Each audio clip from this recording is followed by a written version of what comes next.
I'm Mac Jones. Don't act like you don't know the name.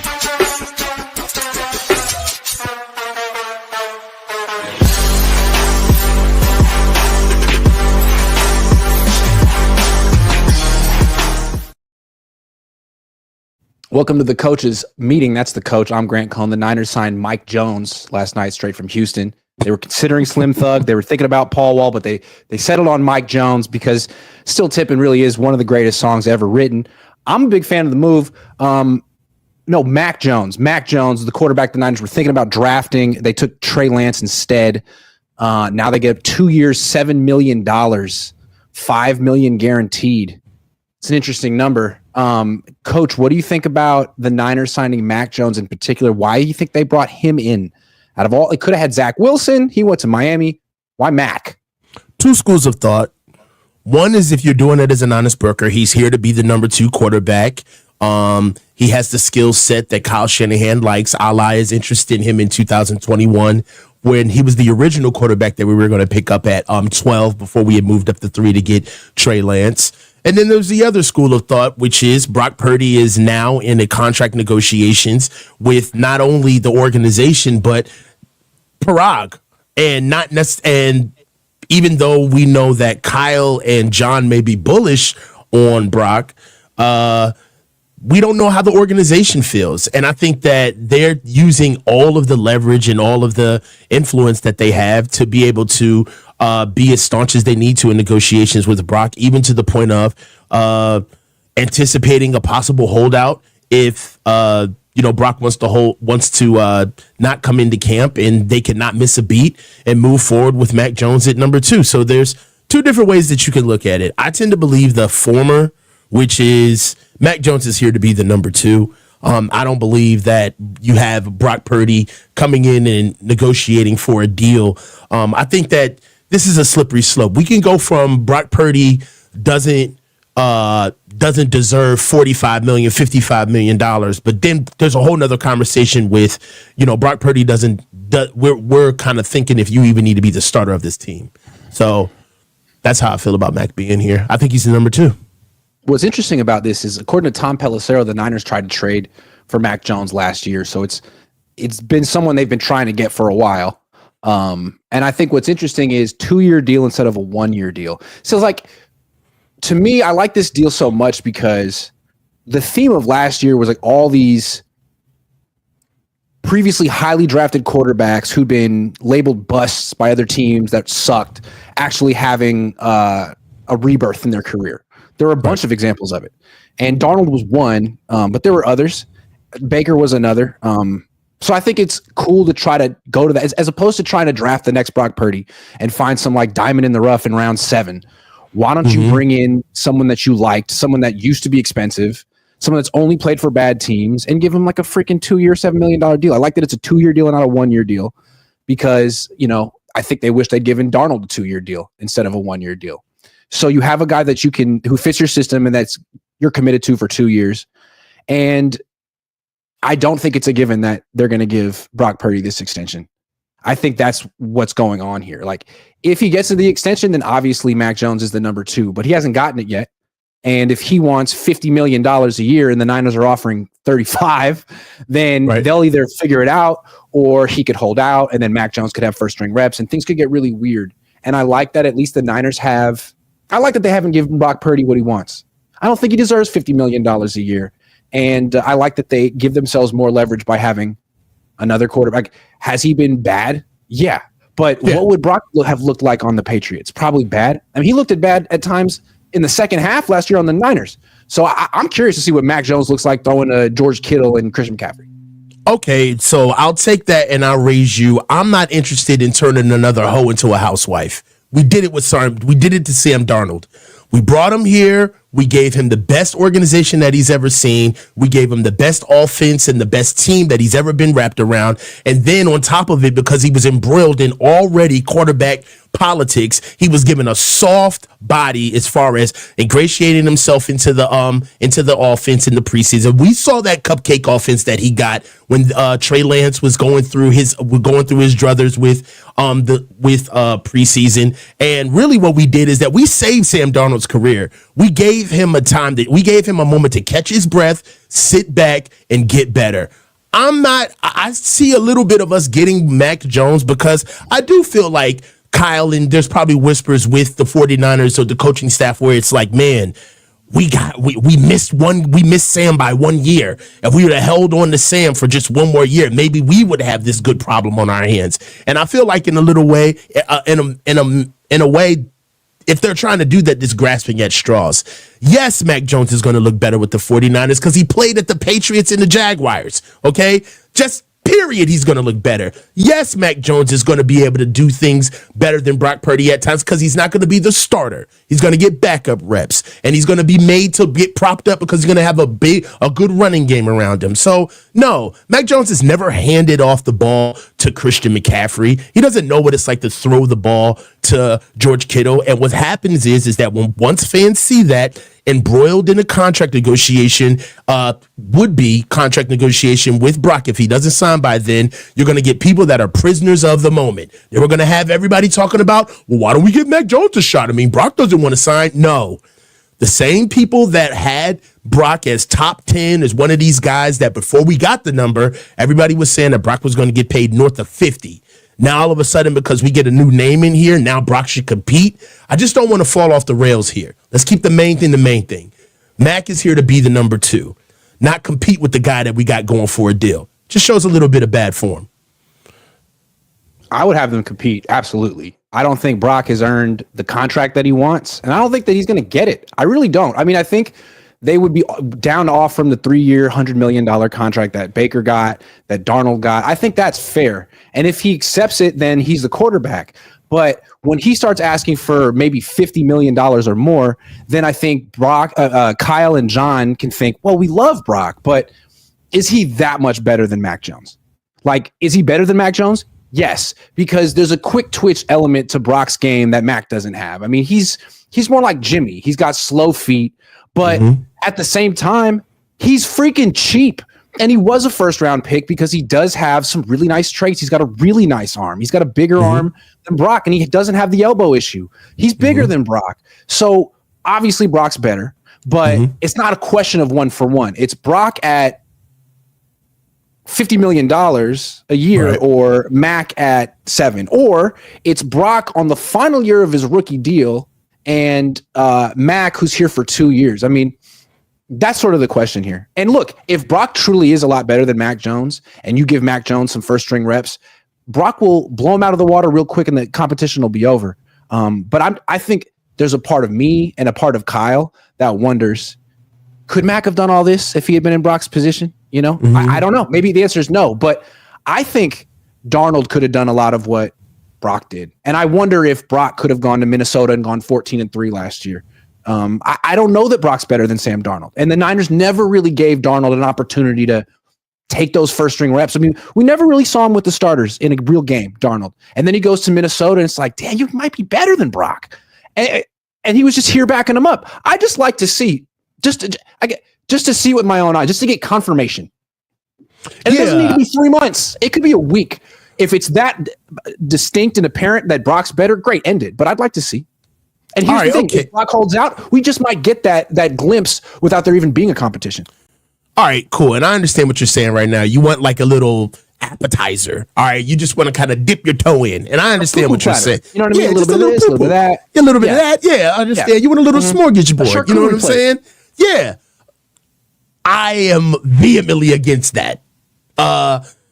That is what got us here in the first place. Always trying to have our options about us. Right now, if we don't believe Brock is the guy, we got 2 years to hold him out and go find a guy. Not go get a retread who we've seen get alienated by coaches in locker rooms. And then finally we start giving him a chance because he finally got it right on his third go with a better team. I don't buy that. I don't buy quarterbacks that have multiple chances to be the guy, and then when they coincidentally get with a good franchise, all of a sudden they're the best thing since sliced bread. I see what happened to Sam Darnold, and I think Sam Darnold's going to fall on his face in Seattle.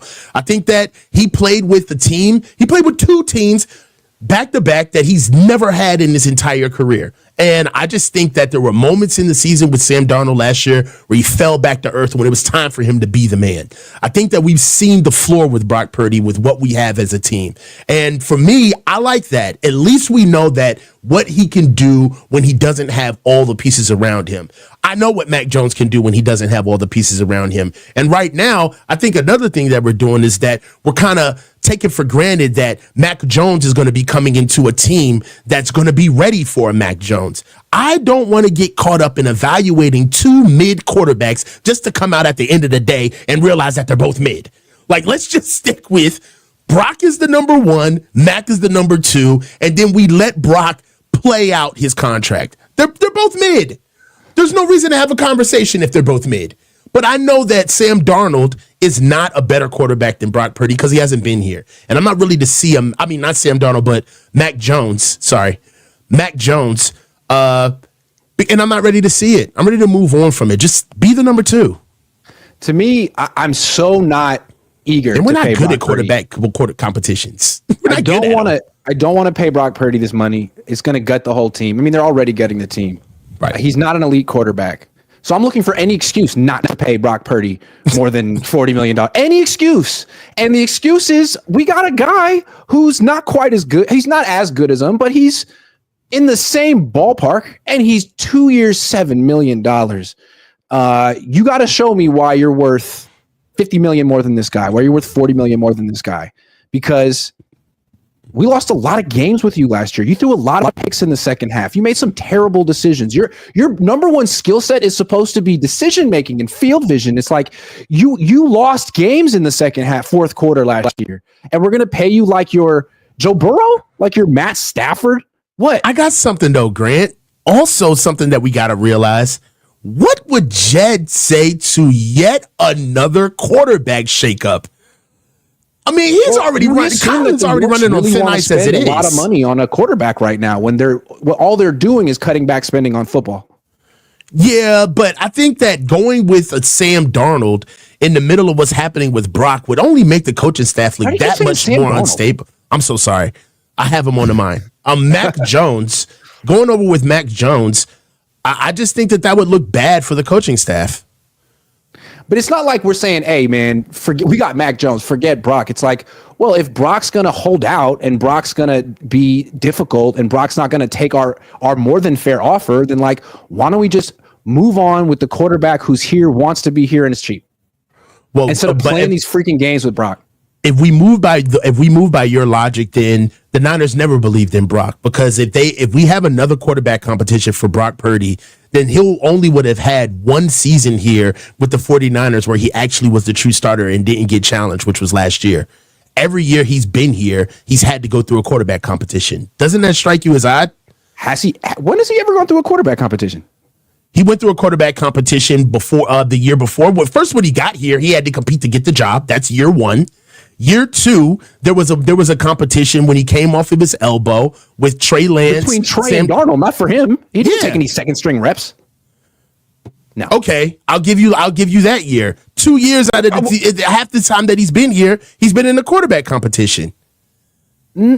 No, he was not in a quarterback competition in 2023. He was not in a quarterback competition in 2024. Yes, as a rookie, he had to make the team. What is so bad about a quarterback competition? Why would that be a bad thing? Why can't we see Mac Jones with some starters a little bit? Would it hurt Brock's feelings? I don't think that it has anything with hurting Brock's feelings, but I just think that it's talking out of both sides of your mouth. You say that this is your guy. You say that this is the guy Brock's the real deal. Brock is the guy that's supposed to be leading our team. And now all of a sudden you bring in a new name, and the only cachet that he has is that he got drafted in the first round 4 years ago. Isn't the only thing that matters that you know who the best player is and you play him? I mean, haven't the Niners had a problem they had Brock Purdy third in their depth chart and didn't play him, even though he was the best quarterback on the team. Like, don't you want to make sure that doesn't happen? Don't you want to make sure you're playing the best quarterback? Making sure that you are playing the best quarterback doesn't happen when you pick up Mac Jones from two teams removed. I just don't think that that's something that you should do. It doesn't make sense. You have Brock Purdy, and you're already in contract negotiations with Brock Purdy to make him your franchise quarterback if you want to pull the trigger. If and then in the middle of the middle of the contract negotiations, you bring in Mac Jones and start a quarterback competition. Are you truly an honest broker as an organization? How can anybody take you seriously if that's what you're willing to do with the quarterback in the middle of contract negotiation? No, wait a minute. Wait a minute. It is football, and they're human beings, and there's certain things that you can't do that'll make the organization show bad faith. Just like it's bad faith for Brandon Ayuk to go for $30 million when he could have took his original deal. It wasn't bad that he went for it, but it was bad form, and it put a bad taste in everybody's mouth. It's not going to go over well, especially coming off 6-11 season. You're saying that you got your guy that you believe in, and you're bringing Mac Jones to compete? Yeah. It's bullshit. No, it's not. I think it's whack. Football. It's a meritocracy. Prove that you're better than Mac Jones. Prove that you're better than Mac Jones. Grant, this isn't Lord of the Flies, bro. You just can't make everybody compete for their job literally year after year. Like, come on, bro. Can. No, you can't. Absolutely, you can. No, you can't. You're not going to be able to run a team if you do that, though. Zach Rivero says Mac Jones. Who? Mac Jones. Who? Bye-bye. Tabor Pepper got released. I don't understand how you release. How do you decide a long snapper's done? You're like, look, dude, this one long snap was a little low. Yeah. I don't know what to tell you, man. I don't know what you do with Tabor Pepper. I mean, what do you talk about with, I don't know how you gauge. This is because Debo, isn't it? Debo's gone, though. That's what I'm saying. I don't understand. Does he want to make it seem like they didn't take sides in it? It's like, well, they're both gone. We got both. Well, not only sides, but maybe, I mean, let's be honest with this. Maybe it could have been a situation of like, yeah, Debo was wrong, but you can't be that player to step up that way. You need to go too. Like, we don't need you doing that. Yeah. Maybe you've worn out your welcome here. You got a little too comfortable. Nice Wonder Comic says, Niners are really all in on Jimmy G, the sequel, huh? Keep up the good work, fellas. Meanwhile, Jimmy G's over in the Rams talking about he'd rather be a backup in a good organization than a starter for a bad organization. Dude, no one wants you to start. Ninth Wonder Comics then says Kyle has never had a quarterback who's truly good, and I don't think he wants a quarterback who's truly good. He doesn't want Lamar, Allen, Mahomes. He wants vanilla, point, and shoot. That's basically Mac Jones. You know what Kyle reminds me of? Kyle reminds me of the guys who want the perfect women that never have been with a woman. But they can tell you what the perfect woman is. Right. Theoretically. Bayou Boy 1980 says, love the show, gents. A competition needs to be had because this will make the team better. Also, who's Coach Ingram's quarterbacks now? Ingram? What? Who's Coach Ingram's quarterbacks now? I don't understand. I think that's a typo. I know it's probably another coach that he meant to say, probably. Okay. I'll look in the chat to see if he puts the typo. He says, do you think we should go BPA in the draft if we aren't going all out this season and just preparing for next season? You know what? Can I answer this? Sure. I think that best player available is what we need. I think we lucked out. Best player available falls along the positions that we need in this year's draft. So I think it doesn't matter this year. I think they need to go D-line in the first round. But that's my opinion. Daniel Ailman says Brock can't play in rain or snow. Mac for QB1. Khalil Kemp says the Niners signing Mac Jones only proves that Kyle Shanahan isn't a head coach, but rather a really expensive offensive coordinator. Yeah. I don't mind the signing a 2-year deal, $7 million for a guy who was a first-round pick on his 20s. Could be worse. Could be Josh Rosen. Nicholas says best players should play regardless of draft position or contract. I completely disagree with Coach. This is a competitive sport. Khalil Kemp says head coaches are paid to see the big picture and, more importantly, what's coming next. Kyle Shanahan has never, ever looked backwards and focused on what was. Has only ever looked backwards and focused on what was. You're right. I agree. I agree. The next topic we got here, the Niners have been pretty much their big move so far has been the 2 Jaguars they signed, Luke Farrell and Mac Jones. Because anytime you can bring in a couple of Jaguars backups, that's what you got to do. Are they just waiting to make a bigger move? Are they just like lowering expectations, or is this? I believe this is the new normal. I think that the context of this is, are the Niners circling the wagons, right? Are they kind of just weathering the storm, or is this a new direction in how they're moving? I tend to believe that this is a new direction. They're moving on from not just players with big contracts, but they're moving on from what would be names in the locker room, team leaders, culture cultivators, if you will. I think that, the shift from the coaching staff is also showing that they're not stalling for any other moves. And then if you just look at just the past years, that's what we have been doing, going after the big move, Christian McCaffrey, moving on to get Javon Hargrave, and putting ourselves in positions where we're always so fighting for the Super Bowl window, but one player away. But I think we've had a couple of those games last year where you and I had talked over after some games where we had some national games where we lost in front of the whole world. And the overall sentiment was the secret is out, man. There's no hiding it. There's no national media that can act like the Niners are A-OK. No, they got to own it. I'm the only person, the only entity that was really shooting us bail over the last season was PFF. I don't know what they were talking about, but outside of that, it is a new direction. I don't think that they're stalling for bigger moves. I think that they're moving in to build the depth, kind of move slowly, get younger, get cheaper.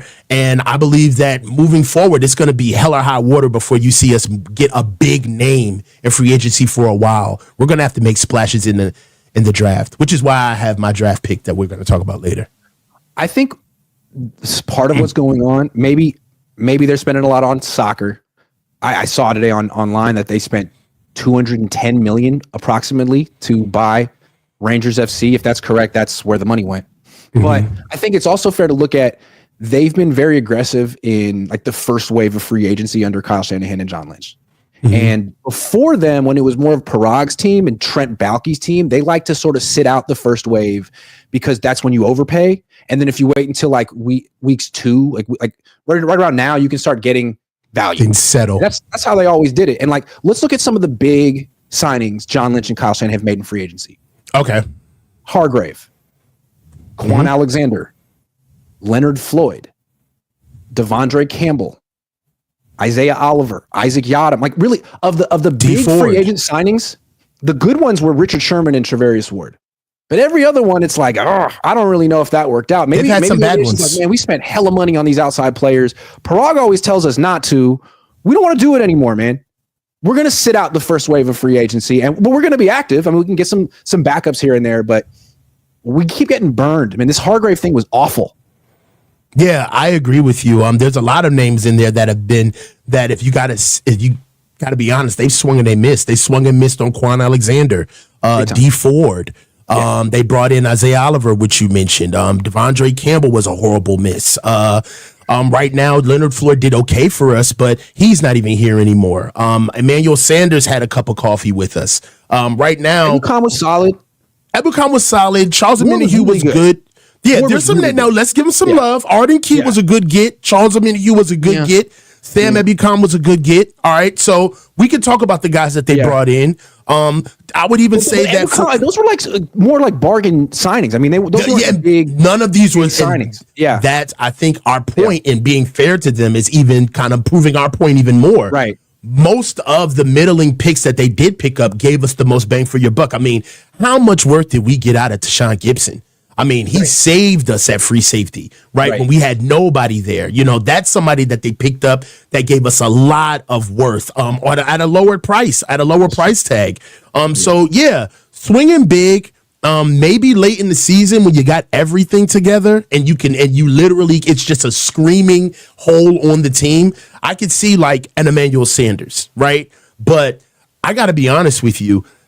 Even in a sense, CMC didn't really feel a need. He just covered up a lot of deficiencies. All I want to say is Sanders, CMC, Trent Williams, those were trades. I'm talking about straight up signings. That's because that's the time of year that's so true. Right now. Those are trades. You're right. Straight up signings, because that's where we're at right now. And for the Niners to like quote unquote do well at this time of year, they'd have to sign someone. And clearly, they don't want to spend too much right now. They want to get bargain. I understand it. I think they got worse on paper, but they could sign someone next week who's really good, and they could get them at a bargain. Or they could kill the draft again this year. We'll see. Well, right now, I think that there's some guys out there. There's Thornhill that was reported, the safety out of Cleveland. That would be a good get for us. I like that pickup. Right now, we've kind of missed out on Raheem Mostert. He just signed recently, I believe, with Las Vegas, so we lost out on him. But right now, outside of offensive linemen, there's about 3 centers that we all thought that, there was Ryan out of the Colts, Drew Dahlman that recently signed with the Chicago Bears out of Atlanta. And then we just lost another center right now. Free agency right now is all about linemen. If we don't have anything to build the depth of what we're going to get in the draft, I'm not really interested. So we got some receivers, we got some DBs, we kind of filled out what we could, but I tend to believe that this is really all we can do with free agency moving forward. It's really about the draft. Steven Draper says comfort creates weak men and poor performance. Bayou Boy 1980 says, who's coaching the quarterbacks now? Mick Lombardi. And this is why I wrote an article a couple weeks ago saying when they promoted him, I'm thinking, watch for Mac Jones because they have a connection. He was on the Patriots during Jones' rookie year. And that's a hell of a get. Thank you. And now I'm starting to put the pieces together. It's like, okay, so if you were thinking about Mac Jones when you promoted Mick Lombardi, were you thinking about Mac Jones when you signed Luke Farrell? Because they're teammates. Like, how deep did this go? Like, how much did you have to recruit Mac over here? You on your Scully and Mulder right now. You're on your How deep did this go? You tried to trade for him last year. That is true. You've really been working on this. Mm-hmm. You didn't give him that much money. Yeah, I mean, I'm leaning with the organization on this one. I know that these guys they've done okay, but the biggest thing for me is that I'm tired of falling on our faces trying to be the coolest man, the smartest guy in the room. We need to make the simple look easy. That's our biggest issue right now. We don't do the simple shit. So right now, invoking a quarterback competition. I mean, quarterback competitions are stressful. It's civil war in the fan base. It's contention. You really don't. And then what's really sucks about another reason why. I'm glad that this just came to mind. Another reason why I don't want a quarterback competition is because it takes away from the team. It's all about who's going to be the guy that's going to start, and we don't spend enough time getting the team together because we're always worried about reps for these 2 mid-bozos. That's my biggest issue, is that when we have quarterback competitions, the rest of the team's got to sit back and wait. And we're not in that position right now. We got a lot of rookies coming in. Let's get to the business of getting better.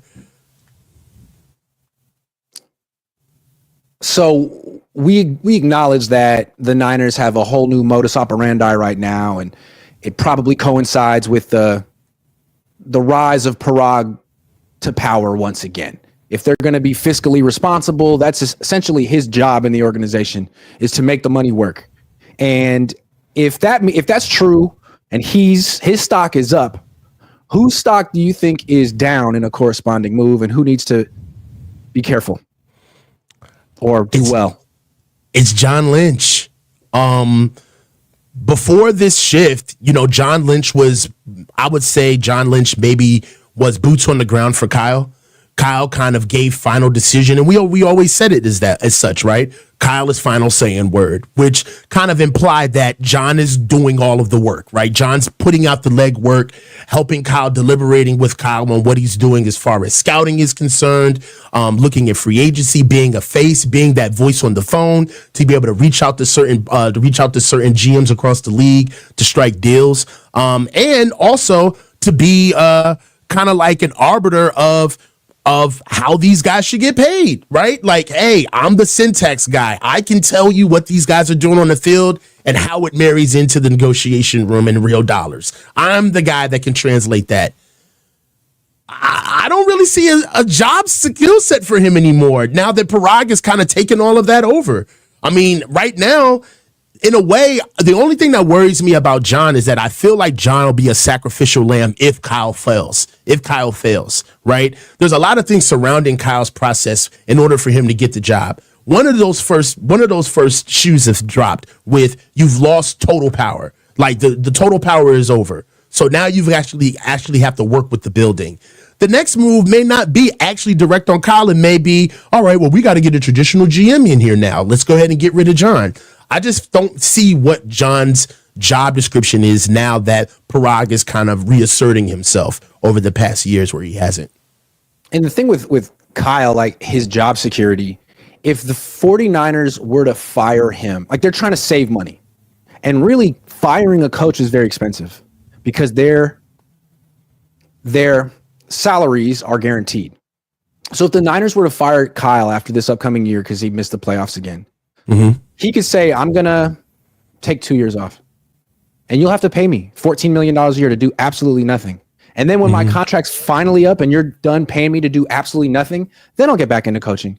But in the meantime, I'll get a podcast. I'll go on Colin Cowherd. I'll develop a personality. Yeah. I'll grow my hair. I can do whatever the hell I want. So it's expensive to fire a coach because now you're paying him and another coach. Ben Johnson's making $13 million a year. I mean, the going rate for a hot coach is a lot. So maybe they say, yeah, we'll fire John. And what we'll do is we'll keep constricting Kyle's budget until he either wins or quits. Yeah, because he has walked away from a team before. He walked away from the Browns. The Browns. And if they trade Brock, I wonder if Kyle would think about it. Now he has Mac Jones. Maybe he's happy now, but he may fire up the old PowerPoint. That's what he did. You know that, right? 85 reasons why you need to let me out of my contract. All right, well, we don't want to pay you anyway. He gave a 20-slide presentation on why. It was like a 25, 35 slide presentation on why he was not going to coach Johnny Manziel or be the offensive coordinator for the Browns anymore. Yeah. I'm never getting a presentation to quit. Maybe to get hired. He said, I don't want to do this. So it's in him. And if the Niners, that's what I'm thinking. Like, I can't wait to hear Kyle's take on this at the owners' meetings because John talked about it at the combine. He's like, oh, it's just the natural circle of life in the NFL, and our owners, they've been spending, and they're so great, and it's okay. Kyle's not going to be able to hide it if he hates it. Hell nah. Nah. But I will tell you this, though. If he's on his best behavior in the owners' meetings, then you know his ass is on the hot seat. That's true. If he's like bright-eyed and bushy-tailed at 7 a.m, and he's hell like, yeah, to go. Like, what is this? If he's kind of like, hey, man, I don't have a problem talking about this at all. Almost kind of like leaning in, like, I want this to be on camera. I want them to see me okay with this. Then I do have a feeling that they probably had some conversation with him. Like, not only are we going to kind of like purge the process, not only are we going to tighten the purse strings, not only are we going to put your would-be successor on your staff in Robert Saleh, but you better smile about it the whole way through. and we better not see one iota of discernment from you, or of contention from you at all. See, the Kyle I know would be, I mean, he'd be damned before he would bend the knee to anyone. Do you know what I mean? Like, if he actually does this, I'd be kind of disappointed in Kyle. Like, you're the kind of guy who would quit before you would ever let your ego down. Like, this is your ego. You've worked so hard at cultivating it for so long. I mean, you can't abandon your ego now. It's your best friend. I mean, it's like Batman watching Joker like become like a stay-at-home soccer dad. It's like, dude, you're giving it up? Like, we agreed to do this forever. Like, what is this? Like, you went domestic? What is this? I can't believe this. Russell Harmon says, if Trey costs nothing, get him back. You should have him, Purdy, and Mac Jones compete for the top and second string spot. One or two could blow up. I do want to know what's going to happen to Trey, man. Where's he going to go? Anywhere? Is it over? Okay, so, yeah, it may be over for Trey. Definitely as a backup. The biggest thing is that I saw with him is that he's got to have a little bit of a reality check. What I saw is reports that he's looking for a team to be a starter. My man. Well, maybe he's talking about in Canada. Yeah, it gotta be. Because honestly, that wouldn't be a bad move. Like, leave the NFL, go play. Because his whole issue is he hasn't played. If you go to another team, you're not going to play. You're not going to play. Like, it's too bad he can't go back to college. He could be like Rodney Dangerfield and back to school. With the triple Lindy, he goes back to school and gets to compete as a diver. I think Trey Lance should get a special dispensation. Sure, he's 25 years old, but he hasn't really played in the NFL. He's hardly a professional. Let him go back to school.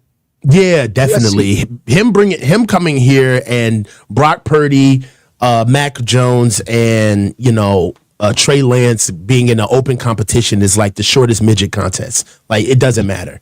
You know what I'm saying? Like, no one can. We can't do that. Diego V818 says Tabor Pepper gone. Special teams is a priority. I thought Tabor was good. I liked his snaps. They always seem to be like on the money. I can't act like I know how to like talk about a long snapper from a skill set. The blocking? Like, I have to feel like it has something to do with the Debo thing, or the locker room was upset about it. JP says for the right price, how about the edge Aziz? Do you really think hold on? You really think the Niners are gonna sign a starting edge rusher? They wouldn't even sign Nick's brother. Nah. That's not gonna happen. Mac Jones is the best you're going to get. So you're going to like it. Camera.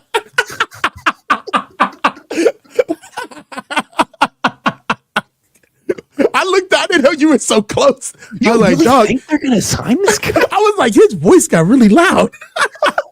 Trade for Milton or Hooker. But it's like you just got Mac Jones. Same idea, but like I liked Hendon Hooker. I got to say. But he was like 35 now? Yeah. Yeah. He was like 27 when he came out of college, but I liked Hendon Hooker. Anyway, it's a big boy. Let's check out BetUS and see what. No, there it is. Where they think the Niners are going to finish this year. Hold on, let's do it. First of all, well, I guess we'll find out right now. Here it is. Boom, NFC conference winner, third best odds, and I don't understand why. How? That's what I mean. Like, PFF does this crap too, bro. Like, do you know PFF had us like the 10th ranked special teams at like week 15? It's like, how? I don't understand. I would say they're more like down here around the Cardinals and Falcons, not here. The Commanders are better than them. Packers, Rams. Well, hold on. We got a weak schedule this year, and I think the Commanders are going to get like an actual winner's schedule. So that may be something there. I don't know how we're better than how we had better odds than the Packers, though. Or the Rams or the Vikings. Better than the Niners. Yeah, Packers, Rams, and Vikings is a little confusing. Well, the Vikings don't have a quarterback yet. Bucks are better than the Niners. I mean, the Cardinals beat the Niners twice last year. I don't really understand. Now the Niners played their backups in one of the games, but so hold on. So you don't think the Vikings are going to rock with JJ? I don't think they're going to rock with JJ. No, I don't. Really? So you think he's at large, like for trade? Oh, that ain't it. Maybe, or maybe they just keep him on the bench and develop him for a long time, like the Packers did with Jordan Love and Aaron Rodgers. Like, their team is so good, and if they start JJ McCarthy, they can't really seriously consider themselves Super Bowl contenders with the first-year starter. It's so is JJ McCarthy getting Trey Lance? I was just about to say that. I think he kind of is getting Trey Lance. He's getting Trey Lance. Yeah. And it's too bad. I mean, I don't think they realized how good their team was when they drafted him, but you can't just hand the team over to a guy with no experience. I don't think you can do that. Especially if Aaron Rodgers is available. But they're falling for the same trick that we did. They got to play that kid because they drafted him high. You got to see what he is because he's still on a rookie deal. Like they just signed Javon Hargrave. Like, they're all in now. They signed Javon Hargrave? Am I wrong? They're going to be so disappointed. Hold on. I actually feel like Hargrave is good in the right system. They did. They signed Javon Hargraves. I mean, just take him out of a wide nine, put him back in a system where he gets a one-on-one. Javon Hargrave is mid. I'm telling you, bro, that they're going to be disappointed. They got Javon Hargrave and Jonathan Allen on the interior defensive line. Vikings really think they're doing something. That's some old players. I think they're going to get Rodgers. They're not going to win a Super Bowl, bro. If they get Rodgers, has the Vikings won a Super Bowl? No, I don't think they have. Maybe they have. They don't. You know why they haven't won a Super Bowl? You want to bet on the Niners at plus 750 odds? Because why wouldn't you? That's a great. I'm doing it right now. Yeah. Go to BetUS and tell them Grant sent you, and then check out their live casino games as well. $50? No, I'm going to put $100. Oh no, I'm putting $50 on the Niners to win the NFC because I sincerely believe that they will. Okay, we've seen free agency unfold a little bit. We know the Niners are clearly set at quarterback and maybe safety. What do you think they should do at 11, given what they've done in free agency so far? Okay, so this is my dilemma. I truly believe the Niners should go defensive line with the pick at 11. Okay? Full stop. Yeah. However, I do believe that this is a very deep defensive line draft. Okay. That it is. That it is. All right. So the value at 11 is not really BPA if you pick up a D tackle, unless you get, in my opinion, Mason Graham or Kenneth Grant at 11th. All right. Now, I'm not a big fan of Mason Grant. Me neither. Right? I don't think he's 11th overall. Kenneth Grant will be an amazing pick at 11th. He fills a hole. He's special, but he's not a difference maker. He does not take over games, in my opinion. Okay? All right? Okay. It's hard for us to replicate what a Kenneth Grant can do when he's got a Mason Graham next to him. All right? Sure. Walter Nolan has fallen for me due to skill set issues. He's a tweener at 290 pounds and 6'3", and and skill set wise, he's a little undisciplined. Okay, so he needs some time. For me, all of those guys have something better than what you would see in a Derek Harmon and a Talik Williams out of Oregon and Ohio State. But again, the issue for them is at 11, Grant. That's not high. That's too high. Now, I want to talk to you about draft position. I love the fact that we're at the 11th position in the draft. It takes us one spot outside of top 10. It allows us to look at the first 10 picks of each draft to figure out what position groups are being depleted and what we can go after for BPA versus what we need. So I don't want to trade back in the draft because I'm afraid that we're going to put ourselves in a position where we're giving up an advantageous draft positioning in the rounds. Sure. For me, I would go with the next player, which offensive line for me, I'm not drafting anybody at 11 that can't play right away. All right. And that doesn't mean that I go get a Will Campbell at tackle and stick him in that guard. Okay. And wait for Trent Williams to leave just to have a left tackle replacement. I'm not in on that either. So I'm not in on a tackle right now because there's only one tackle, in my opinion, that deserves to be drafted at 11. That's Mimbu. All right. Yeah. Outside of that, you can get guys lower. So that takes me to defensive for linebacker, Jihad Campbell, out of Alabama, 6'3", 250 pounds, 4.5 40. This is my guy. Jihad Campbell out of Alabama. He's coming in as a sophomore. All right. And he came in as a converted wide receiver and edge coming out of New Jersey. Played a couple of years out of New Jersey, went down to IMG and tore it up. Came in at Alabama as an edge and started right away. All right. Not only did he start right away, but they wanted to keep him on the field because he was a little bit undersized for rushing the edge, even though he had good production early on when he was at Alabama. They moved him to Sam. He goes to linebacker, and it comes to find out that he's even more explosive on his feet. These are some of his strengths. Explosive first step, jumps right out of the tape. All right. He has coverage instincts, all right, that I believe that are advanced for a converted edge player, but he can get better. All right. One thing about him is that he does have a couple of picks. Go back to the University of Georgia game, the LSU game. That's a couple of picks that he had. One thing that I love about him is that he is physical. He brings serious pop as a tackler, closes on a lot of defenders, plays behind the line of scrimmage. Also, he's multifaceted and he's elite. All right. So it's not like he's a master of trades where he has all of these different assets under him and he's only good at one thing. This guy can put his hand in the dirt and rush the passer naturally. Okay. This guy can sit up at the edge and get off the line and play hook to curl and curl to flat naturally. All right. He's got closing speed he just clocked in at a 4.5 40 in the combine. For context, Fred Warner ran a 4.68. Dre Greenlaw ran a 4.7 and Aziz ran a 4.7 coming out of the combine. This kid is showing serious athleticism for what he does. Also, the thing about him is that I love is that we don't necessarily have with our linebackers, and we've seen that Fred has struggled with this, is that he's a natural blitzer. Fred isn't necessarily that good. We don't necessarily have linebackers that are naturally as good at blitzing the passer. One thing that I love about him is that not only can he play the Sam, but he's a stopgap again for life after Fred. This is somebody that is going to be a plus player for us. We need speed. We need somebody that can play right away. And also the tread on him, he's got so much tread on his tires. He just turned 21 in February. So he's a baby. you know what I'm saying? The ceiling on him is very high. I like him at 11. And he's the best linebacker in this year's draft. He would have been drafted first round last year, but he's the best linebacker in this year's draft by far. It's the best value that you're going to get for drafting the first player out of any position group outside of quarterback in this year's draft. I like him. I like him very much. You made a great case for him. At this point, it's early. Maybe I'll end up wanting to draft him. He's not my pick at this point.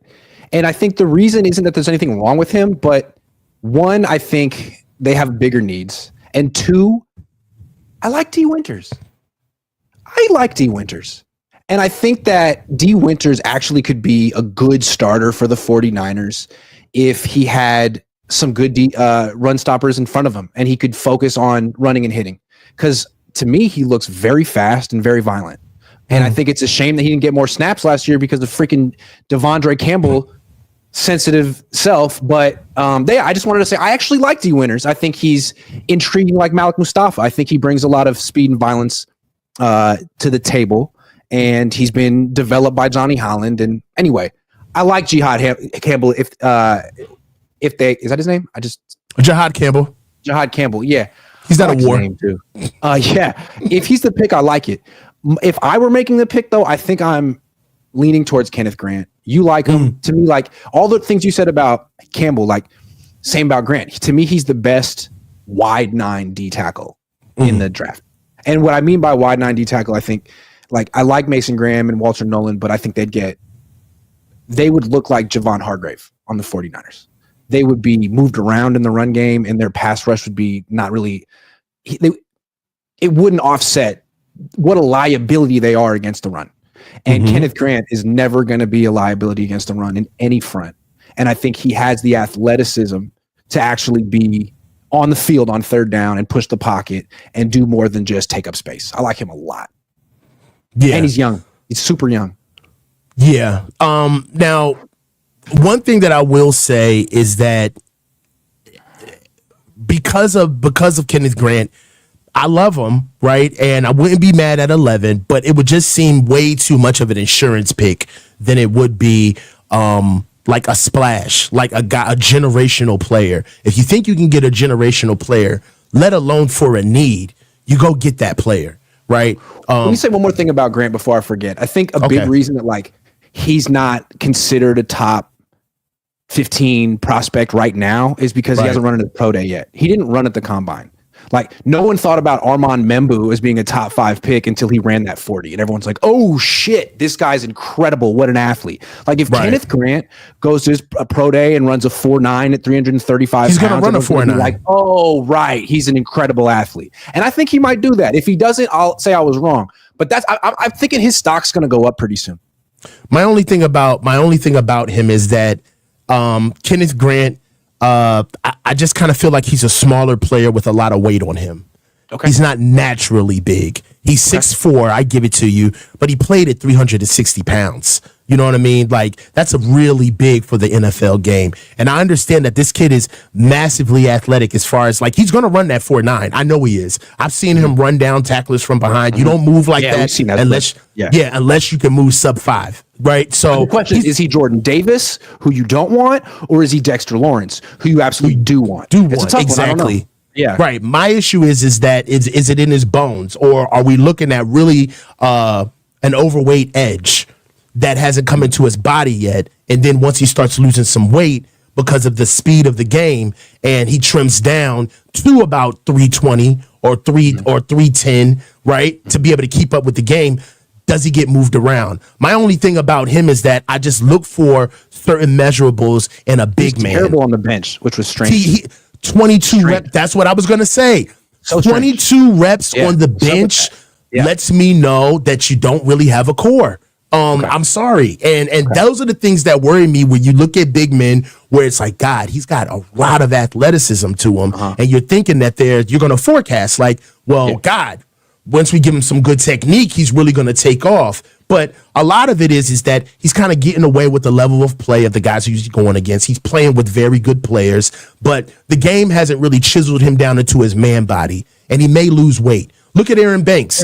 Aaron Banks has way too much weight on his body, And because of it, what happens? He's constantly injured, right? True.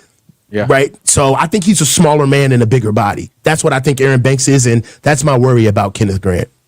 Fair enough. I'm not all in on Kenneth Grant, and I change my opinion about once a week, but that's the guy I'm looking at because I feel like defensive line is the biggest need, and defensive tackle is the harder position to fill in the wide nine because it's just such a hard freaking position to play, and that's why I wouldn't use that front. But Robert Saleh's here, and he's really smart, and he knows what to do with it. I'm trying to think what he's going to do. Last thing, Jordan Mason, restricted free agent. They tendered him a second-round tender. Doesn't necessarily mean he's going to be on the team next year, though. What do you think's going to happen with Jordan Mason? Well, this is shots out to Tom Jensen. We actually talked about this topic on my show yesterday.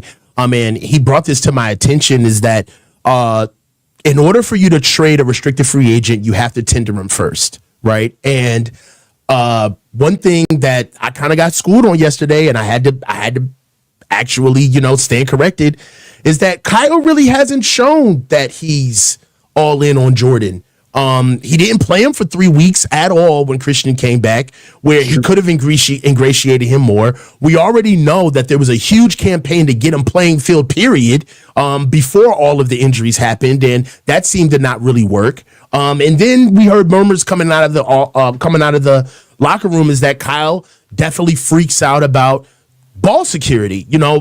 Jordan Mason fumbles and that he's not necessarily a plus in the blocking and pass blocking. And that's Kyle kind of looks at his skill set and says, maybe we can move on from him. If that happens, I can't believe I'm saying this, but I think that we're going to draft a running back in this year's draft.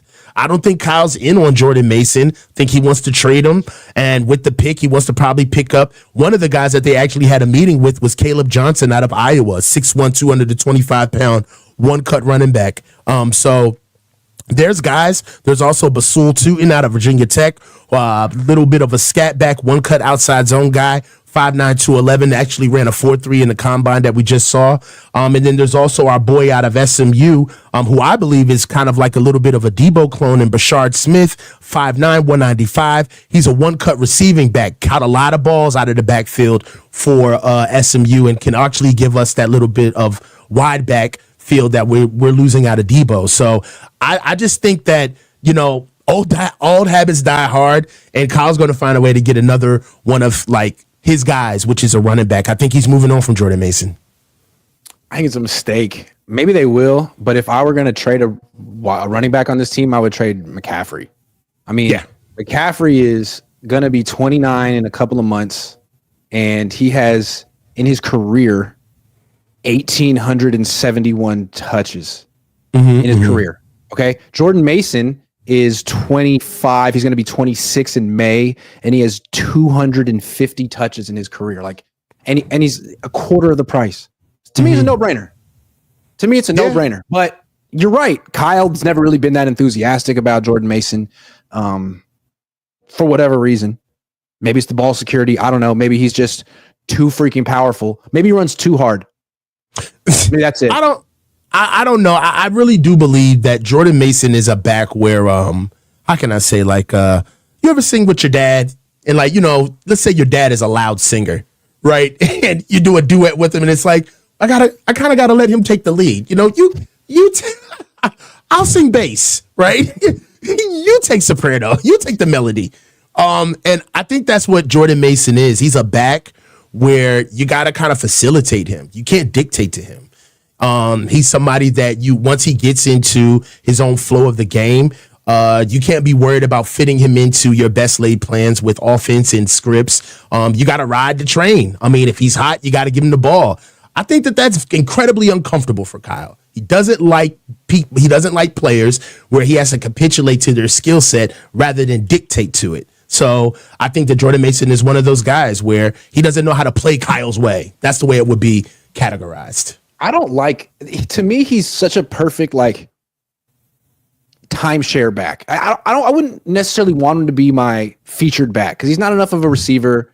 But in a system like Detroit where you have David Montgomery and Jahmyr Gibbs and they split time, I think Jordan Mason would be so good in that David Montgomery role.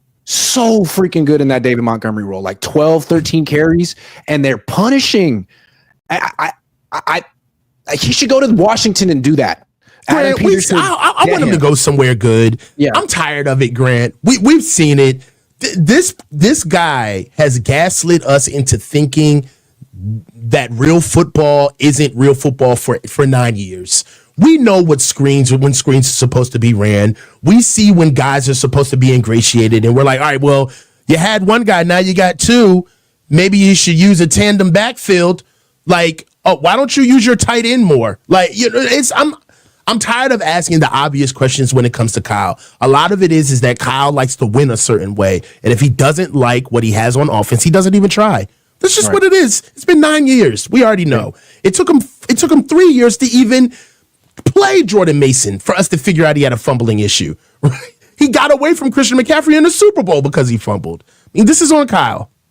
But I mean, if they're going to trade Jordan Mason, they're not going to get a second-round pick for him. I don't think, because you also got to pay him $5 million. So really, Commanders, I think it's a smart trade. Trade the Niners, call them up, say we'll give you a fourth for Jordan Mason, and see if Kyle's that blasé about him that he'll just let him go. Because I think he could be a guy who gives you 10 touchdowns, gives you 1,000 yards, even as a timeshare back. I mean, I'll tell you this. It'd be hard for me to give up a second-round pick for Jordan Mason when you have a Marion Hampton sitting there from North Carolina. That's why you could probably call him up and be like, hey, man, this is like a starting caliber running back with no tread on his tires, who hasn't even turned 26 yet, we could get him for $5 million and a fourth. Not bad. Maybe might be worth it. Yeah. I think it would be too. But we'll see how it plays out. I just don't think that he's invested in him. No, I think you're probably right. Jalen LeGrant says putting Brock in a quarterback competition against Mac Jones is super disrespectful, and I would hold out just on that. Mac has done nothing. That's so true, Grant. It's the return of the Mac, though. But Grant, you don't think, like, if you were in that position where you've gotten to the end of your rookie deal and now you're in negotiations, all right, man, talk about my play. Let's go back and forth about the money. But now you're going to bring in a guy to compete? I mean, we're not talking about a guy who's been like a perennial Pro Bowler for 5 years. Like he burst onto the scene and was good for like 2 months as a rookie. Then he had a great season in 2023, and last year didn't go well. And now he's trying to say that like he's above. Anyway, we already did the argument, and it was a good one. If you haven't watched it, we was no holds barred, man. We were just throwing haymakers verbally for like 20 minutes. I won, though. Bill Kennedy says Trey should play NFL flag football. You won my ass. He never had a great season. I was going to let that fly until you said you won, though. He never had a great season. In 2023, he threw for 10 touchdowns and 12 interceptions. Get it right. No, I was talking about Brock. Oh, I thought you were talking about Mac Jones. I was talking about Brock. I am Savage Creator Sports says Trey played really good last game. He started for Dallas. I think Trey gets a bad rap. I mean, he should make it. I mean, Trey's got so many bad raps he can make an album, dude. It is what it is, bro. He just hasn't played really since 2019, man. That's a long time ago. Zach Garza says, based on this easy schedule, how many times will this team play down to their opponent and lose? Oh, at least twice. Maybe. Yeah. Well, I don't know. I think that's something else that we should be able to see to go. You have nothing to be proud of. You better play every game like it's the Super Bowl next season, right? If we see them showing up like foregone conclusion, like we got this, that is 1,000% Kyle's got to go. Like, you got to go, bro. Like, after this season, they still feel like they're God's gift. This is you. You don't got them ready. Besides the Niners, who else would Purdy start for? The Giants, maybe the Vikings, the Titans. Browns, don't say the Falcons. That's Michael Penix. Not the Falcons. The Broncos? I don't think so. That guy's on a rookie deal. They like him. He's on a rookie deal. They like him. They wouldn't get rid of him to pay Brock. The Raiders? Who's over there? Geno? Pete likes Geno. I have no idea why. I don't know why either, but they like each other. The Colts. Yeah, they just got Daniel Jones. Maybe the Colts. The Colts. There's a good amount of teams that he would start. He's a good quarterback. Steelers? Yeah, I think so. They just signed Mason. Who? Mason Rudolph, right? Who'd they sign? Hold on, man. Mac Jones is a better signing than that. That's nuts. That's and coconuts. He was cheaper than Mason Rudolph. Mason Rudolph was there before, correct? Yeah, he was, and he sucked before. And then he left and he sucked again. And he's back. He's going to suck one more time. Trash ass booty. You go to Jesus, says, Grant, that close-up was the best part of the show. Yo, that joke was hilarious. Bill Kennedy says Sanders will not go in round one. Thoughts? Yes, he will. I think he will. I think if he makes it past us, he may fall. Wow. I do. Interesting. Because he's not mobile? I think it's a character issue. He's too cool for school. Fair enough. Too cool for school, man. You really don't want a quarterback who's talking about being a crossover star or like more than a foot. It's like, I don't want that. I want Brock Purdy.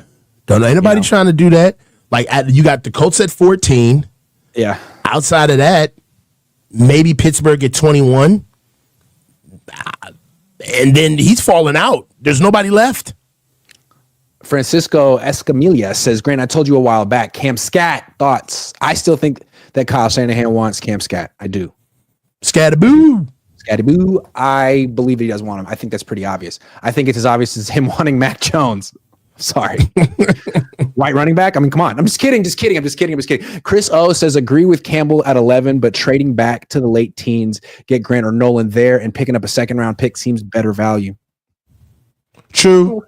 Now, I'm all for, like, listen, if we trade back at 11 and before you know it, we're looking up and we got 2 D linemen and an edge, you know what I'm saying? And now we're kind of going into round 3 with 3 strong players. So I'd be more than happy. Like, all right, whatever. Campbell didn't happen. But if we're picking somebody at 11, I want him to be a difference maker. That's all I'm saying. And that right there is the best bang for your buck as far as need, availability, and difference maker that we could get right there. Things that make me laugh around the league. Let's go. Niner related. Okay. Steeler fans being excited about Mason Rudolph. They like him for whatever reason. They're like, no, this sounds okay. That and then Seahawks fans being really upset about Geno leaving makes me laugh. They're upset? Oh, there's some they're like, I'm not even root for this team anymore. I'm not going until John Schneider's out of there. Like, yo, what? You know what else that I've kind of sat back and just had fun kind of laughing at? The cope that Christian McCaffrey or Brock Purdy could be on the trade block that you've been seeing around Twitter. The cope is hard, bro. Yeah. They don't know us. It's okay to move on from these dudes, man. Like, it's okay. It's not that big of a deal. Yeah, but if you want to tear it down and get young, then like do it for real. Because we got to do it. It seems to me that like you could compete this year, but with like $100 million in dead cap, most likely next year is the year you're really looking at, and by next year, Christian's 30. You know what we call this in my job when we have a breach or there's somebody been hacked? We have something called managed transparency. It's the title that I've put in right here. It's just a fancy word for saying act like you're showing them something when you're showing them nothing. So it's called managed transparency. So that's because it's not actually transparency. Yes, you're managing it so that you're managing the transparency, but you're actually in control of what's being seen and what's not being seen. Exactly. Like so one thing that I've heard a lot of times is like, we're gonna go manage transparency on this one, guys. Like, give them the beginning of the scan. Give them the report, but as far as actually giving the findings of what happened or what broke down, that's behind the veil. We're not doing all of that. So that's what this is. They're giving us a little to shut us up, to make us feel as though we see the process, but really the world is burning behind closed doors. But soccer is booming. Jalen LeGrant says teams lie and talk. Let me try this again. Teams lie and talk, but not with money. They're going to pay Brock. That's why they're penny pinching. He'll be signed by draft. I don't think that he'll be signed by the draft. There's the Niners have 2 years worth of leverage on this, right? They could franchise him 2 years in a row and make him play out this year. I don't see that. And if they do, it's going to be team friendly. Isn't it possible that the Niners like are split and don't have necessarily a consensus about what to do? It seemed like they were split on Ayuk. Well, if they're split, you really think that Zed and John and Kyle and Parag have the same opinion about what to do with Brock? I don't. Well, number one, no. To answer your question, I don't. And two, if they're split, the coaching side, I feel like Brock's side doesn't have the leverage if they are split. Over under how many games Mac plays this year? Over how many games Mac plays this year? Over under, let's set it at 5. 5.5. 5.5. Under. What you got? What you got? What you got, Inkster? What you got? I'm putting the over because no one's going to remember it in 6 months, 7 months. Over. For Mac. Dog, I don't know, man. Like, Mac just Dre, because he's here. Dude, it's going to be so funny. People are just going to like him for the memes. A white quarterback named Mac in the Bay. It's going to be so good, dude. So good. Even though he's probably... It's going to fit right into the locker room. Oh, for sure. Oh, my God. I just can't. I would love to see... You know what? I think Kyle's going to be one of the... You know how Kyle just kind of like snaps sometimes? Like when he gets upset? It would be hilarious to see Kyle snap and then Max snap back and then Kyle turned into a cool face like, hey, we're good. We're good. We're good. I think Mac's goofy. Brock is not goofy. Brock is ultra serious. I am the best player. And I like that. Mac also played at Bama too, man. Mac played with some ball players too, man. So all those Bama quarterbacks are good. Not great, but they're all good. I still think Mac's got a little something in him, man. If Sam Darnold can do what he did last year, maybe Mac can too. But I've always been a Mac Jones fan. Everyone knows that about me. I've always been a Mac Jones truther. Let's argue right now. Who's got the bigger arm, Mac or Brock? Oh, Mac. You think so? I do. I think he's got a nice deep ball with trajectory on it, and I think he didn't mess up his elbow, which I think is hurting Brock. I think Brock used to have more zip than he does now. When Brock first came in the league as a rookie, he had a little bit of zip on his throws. I don't think he does anymore. He's still a good passer, though. Like, he's money in the intermediate area. He's not a dink and dunk guy, but his deep balls are a little flat, in my opinion. I just want to take umbrage with you with what you said. Umbrage? All Alabama quarterbacks are not good, bro. No, they're not good. Like, Tua is mid. Jalen Hurts, I'll give it to you. When I say good, like, he's a starting quarterback in the NFL. Jalen Hurts, Super Bowl champion. All right, Mac Jones, like, we're looking at his, like, is he a complete bust? Is he a backup? He's not tearing it up. No, neither is Tua. No. He's not. Like, it's not someone you're excited about having as your quarterback, but at a certain price, like if Tua were getting paid 2 years, $7 million, I love it until he gets hurt. That's a steal. Now that's a steal. A nickel. Unfaithful Perspective says, Coach, I disagree with your earlier statement. I'm down to go way off the rails. It's time. Let's see if Mac can play. Hell, trade BP. It's all on the table. Unfaithful. I do. All right. So if I'm giving you, I do understand what you're saying, Grant. Yeah. If it's time to shake things up now, if not now, when? Right? Yeah. If there was ever a time to do something where consequences are not necessarily going to set us back and we get the true unfettered truth, then now would be that time. And I understand that. However, I feel as though that we are doing this to kind of get our respect back as an organization as well. I think that you don't have to go that far to figure out, if Brock is your guy or not. I don't think you got to go that far. Zach Garza says, tinfoil hat season. Brock holds out past draft and Max starts OTAs, and Kyle finally has his guy and rolls with it. So I'm saying, man, Brock, be careful because you don't really know how Kyle feels about you. Greasy liked you, but we know that Kyle loves Mac Jones. He just brought in Kirk Cousins Jr. Oh, you know what? That is real, though. Yeah. Brock don't got his guy in there no more. And you know who the quarterback coach is? Max guy. Okay. I see what you're doing here. You see what I'm saying? I see what you're doing. Look, okay. I'm telling you, Kyle likes Brock, but not at whatever price Brock wants. And Kyle loves Mac, and Mac's here, and he's cheap. So and you think they're going to bang on Brock? They going to bang on Brock? You think it's going to be open season on Brock? They're going to DP Brock? I don't know.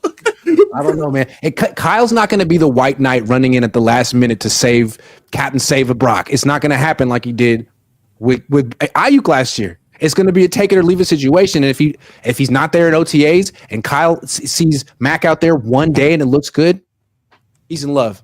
It's over. Mac has captured Kyle's heart. It's over. All right, sorry. So I understand. Like, we're going off the deep end, but let's kind of go ahead right here. So, in the real world, you do understand that Kyle switching to Mac could be his death note. That could be it. I mean, he could be on his last legs anyway. But you feel me though? Like, yeah, all right, for sure. You're on Mac now. I'm going down the way I want to go. This is it. My quarterback. Yes. There is no such thing as my quarterback if he switches to Brock. I mean, if he switches to Mac. That's the guy he wanted. That's the guy he always wanted. That's like being Bishop Magic Don Juan's bottom bitch. Like, that doesn't mean anything. It's like, what are you talking about? You better get moved out with the new model. Spider369 says Mac Dre. Nah, it's Mac Jones. Who? Mac Jones. Oh, he needs to be there. Oh my God. The memes. The memes. Mac is gonna carry the boombox. Hell yeah. Mac is gonna do the gritty with Trent out to the stadium, dog. It's gonna be lit. Brock's cool. I really like Brock, and he's always been great to me. He's always been great to me, man. But he's serious, and I'm silly, and I'd like to see a little silliness at the quarterback position. Brock, you're too serious. You take your job too seriously. Who do you think you are taking your job seriously? You need to act more like a backup quarterback, like Mac. I mean, look.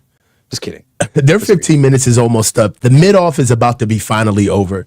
We got to figure out what these boys are worth so we can get a real quarterback in here sooner or later.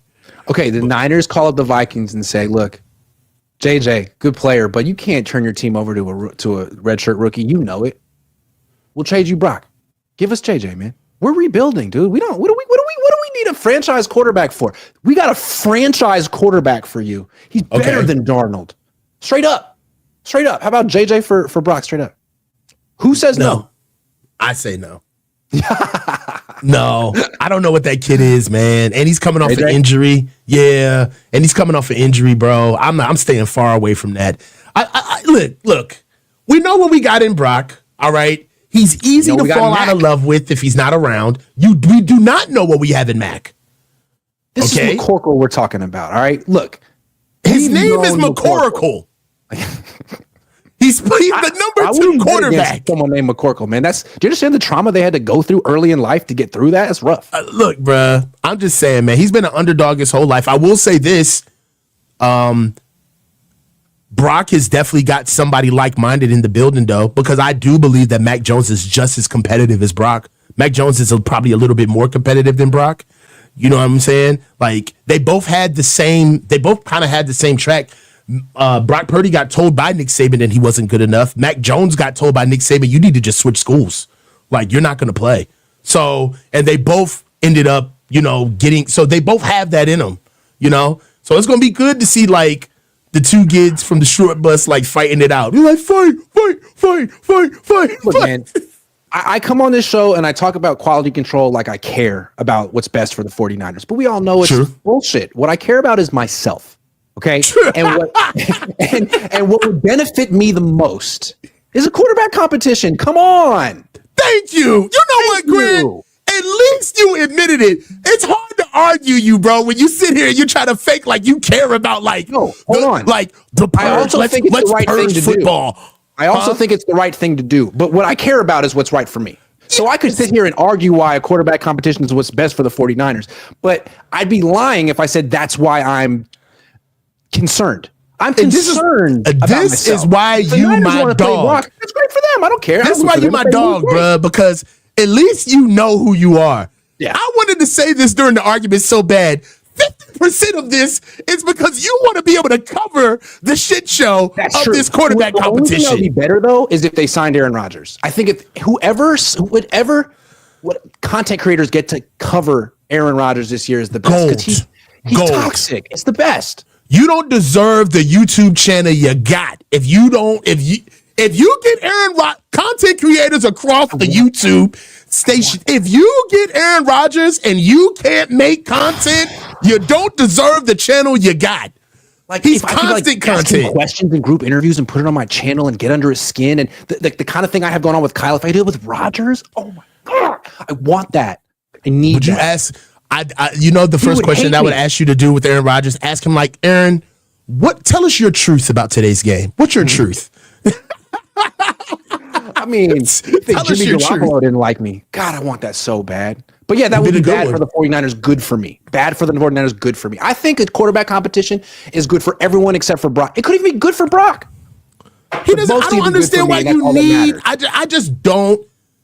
I just don't see why you need a quarterback competition. Honestly, it would mess up the negotiations with Brock. It doesn't make you look serious as an organization. I just don't like it. Good. You know what I'm saying? Yeah, chaos is better. DP and Brock is crazy, says Khalil Camp. DP? Dance party? Jalen LeGrant says team was trash last year. Can't really judge Brock. He'll be judged this season, though. And team might not be better. It's actually not fair. Well, we'll see. I don't know. Test for him, it's a test for Kyle. Yeah. Hey, coach, bottom something means his best money maker. Not for long. It's true. Not for long. Jalen LeGrant says when Mac does it, it's the Smitty, not the gritty. Khalil Kemp says 100 million, 100 mil, 100 mil. I miss the young Mac Jones. The young Mac Jones. Yeah. Mac Jones is the Alex Moran from the TV Blue Mountain State. I never watched Blue Mountain State, unfortunately. What would Lombardi think? QB controversy? LOL. Mac Jones is that kid who went on a mission, found a football team, and never went home. Tanner time. How do you think Tanner feels about Mac Jones getting signed? Probably pissed. I don't know, man. Are we gonna get I don't want to sound like a guy just because I know what I'm talking about. I don't, but I think that Tanner Mordecai is in a really good position. I mean, he knows the offense. He's more athletic than the both of them combined. You know what I'm saying? He's got a better arm. If he really could put it together, then we would have to get over the final boss, and that's getting Kyle to play him, which would never happen. So you go to Jesus says Lombardi's boring. Mac chugs beer like Steve Austin. Yeah, man, you got Howdy Doody as the incumbent at quarterback. Really has had a good career, and now you got the anti Howdy Doody coming in to take his job. It's an interesting dynamic. Mm-hmm. Yeah, I'm talking about Brock. Yeah, it's going to be good to see, but business as usual. You got, in a way, this is what you do. You like to play hardball, trying to start quarterback competitions. I'm glad that you're not running a team, because you'd run a team like the mob. Like, oh, you don't want to sign? Well, let me bring in the guy to compete for your job. It's like you just want a hostile work environment at all times. You can't do that, Grant. No, I think you can. I mean, there were competitions between Steve Young and Joe Montana. I think competition brings out the best in everyone. And I'm not talking about making Matthew Stafford compete with Mac Jones. I'm talking about Brock Purdy, who I don't think is particularly established. I think he had a great 2023. I think 2024 was abysmal. And I think he was largely responsible for a lot of their losses. His interceptions, I mean, the one where he threw into Jawan Jennings in triple coverage on the right side. I mean, there's a bunch. It's just like, dude, who are you? I mean, look, man, who are you? I don't think that he had a year that made you say you don't want to measure a quarterback. I think he had a year that revealed what we knew about him, but we needed to see proof of concept. I think he had a year that makes you not want to pay him and say, at least, we're not getting rid of you. Wait a minute. Now, I don't agree with that, Grant. Not want to pay him is strong. You got to pay him. Not want to pay him big money, but no, the kid saved our ass. Pay him. Pay him the money. Come on. What? So, all right. So this is what. All right. I don't want to redo the argument. All right. Okay. I got you. But I feel you. That's the show. Thanks for watching. It was a good one. It was a good one. We had a big argument and I won. So everyone, thanks for watching and witnessing what it looks like when I just win. It's good feeling. Whatever you got to say to make you